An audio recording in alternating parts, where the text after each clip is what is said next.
and welcome back to Trojan Sports Now. With me is Andrew Crane from the baseball team, and thank you so much for joining me today. First off, how did you get started in baseball? Kind of at a young age, growing up.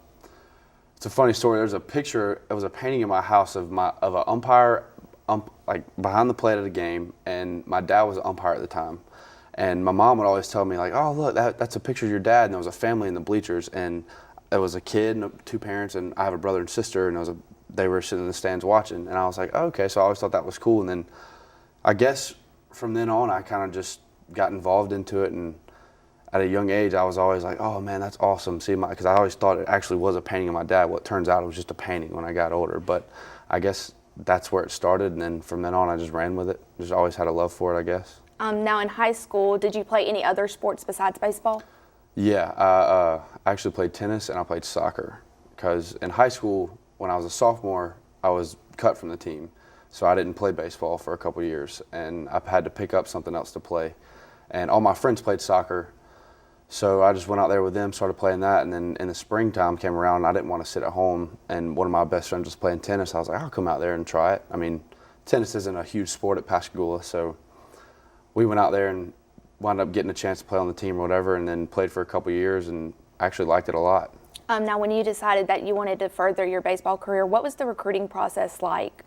There really wasn't any out of high school. I had one real offer and one Mississippi Gulf Coast Community College talked to me. My one offer was from East Mississippi Community College, and it was, as soon as I got the call from them, it was like, yeah, I want it. I mean, I didn't have anything else. I was new on the scene at the time.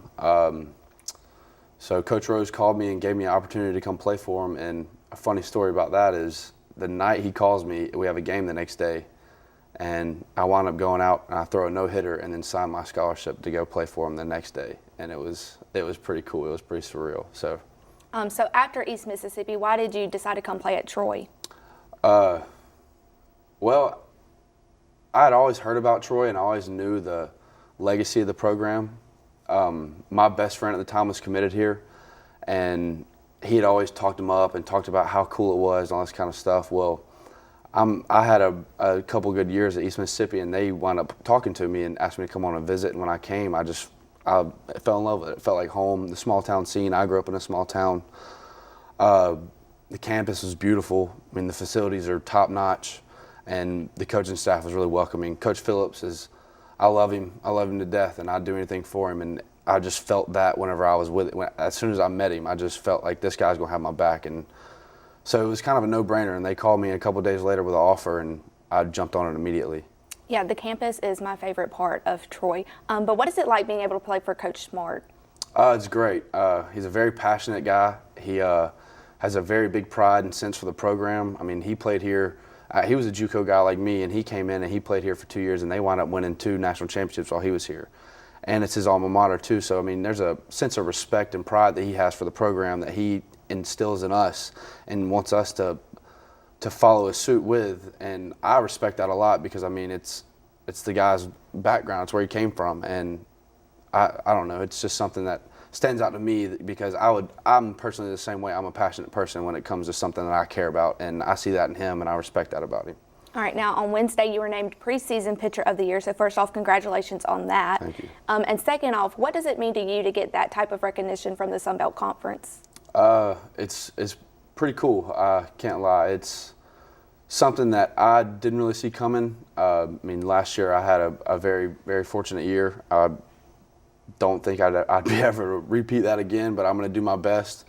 But I don't know. It's just something that it means a lot because I came from not making the team in high school to having one offer at a high school to a junior college, and then a couple out of junior college, a couple more Division I's out of junior college. But I don't know. It's kind of like nice to feel a little recognition and in a sense that they're aware, like people are aware of who I am and stuff like that, and get some respect around here. But it's nice. So where were you when you heard the news? I'm doing an internship right now at Trojan Sports Properties, and that's where I was sitting at my desk or whatever when coworkers looked at me and he was like, "Oh, Sunbelt preseason pitcher of the year," and I was like, "What?" And I look on my phone and stuff, and I see my mom and dad had text me saying congratulations and stuff like that, and a couple of my teammates text me and say congrats. So I go look at Twitter and I'm like, "Oh no, this is pretty cool." So I was at work, I guess you could say. All right, now you did say you had a very good season last season, and you don't think you can try to have that type of season again, but what are some things you can do in practice to maybe try to have that type of season? Kind of go about it the same way I've always gone about it. I don't want to say that I don't think I can have that other kind of season, because maybe I can. You know what I mean? I mean, God willing, we'll see what happens. But go about it like I always have. Don't take anything for granted. When it's time for me to go work on throwing, that's what I do. It's my craft. So let's go perfect it. So you and Brandon Lockridge were both named to the Preseason All Sunbelt team. What does that mean for the team? It means a lot. It'll give us a little more respect going into conference play.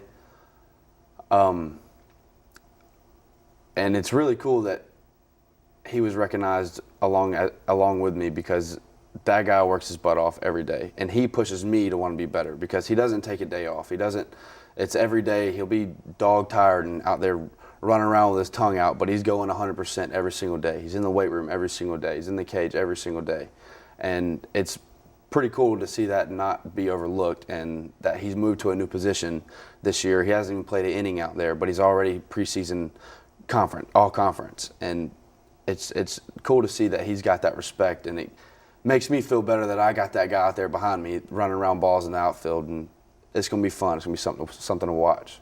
And Joey Dennison is returning this season from an injury last season. What does having him back in the lineup also mean for the team? It means a lot. That's probably one of the most consistent baseball players I've ever played with. Cool, calm, and collected. He doesn't budge. It doesn't matter if he's doing bad or if he's doing good. He'll never change, and he's going to get the job done, whatever he's got to do. He's a lot like Lockridge.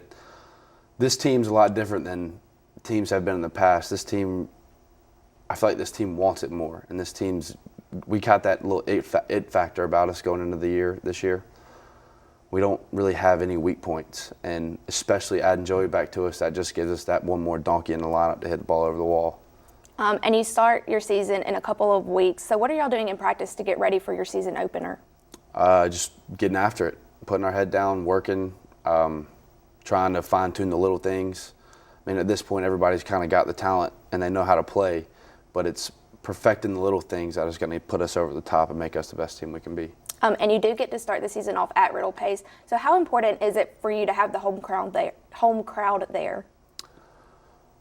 It's going to be nice. This is going to be my first home opener that I'm getting to pitch in. But it gives us a sense of comfort because everyone's there for us. And it doesn't matter who you are. You're going to be nervous on opening night, no doubt. There's going to be that little nerve until that first pitch is thrown. But it gives us that sense of support to where if something does go wrong, it's not the end of the world. Like, we're at home. This is us. They're here for us. They're not here to watch us. They don't care if we mess up. They just want us to win. So, I don't know. It's going to be nice. It's going to be cool. All right. Now, when you're not playing or practicing, what do you like to do? Just play golf, hang out, play Fortnite. Big game going on right now on PlayStation and Xbox. I don't know. Just hang out, really. Play some cards. Not much of anything. I don't have any homework right now, so. All right. Now, do you watch baseball? Oh, religiously. I love it. I can watch it all day, every day. I don't know if it's because I grew up around it, but I don't know. I could watch it. I could watch college, Major League Baseball every day, all day. I don't know. I love it. All right. So who is your favorite MLB team right now? Right now, I guess it'd have to be the Red Sox. I went up there this summer. I got to go to a game and tour Fenway and go on the field and stuff like that. And we got to go on the field and watch BP.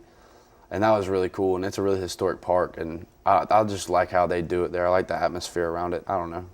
And do you have a favorite player? Chipper Jones.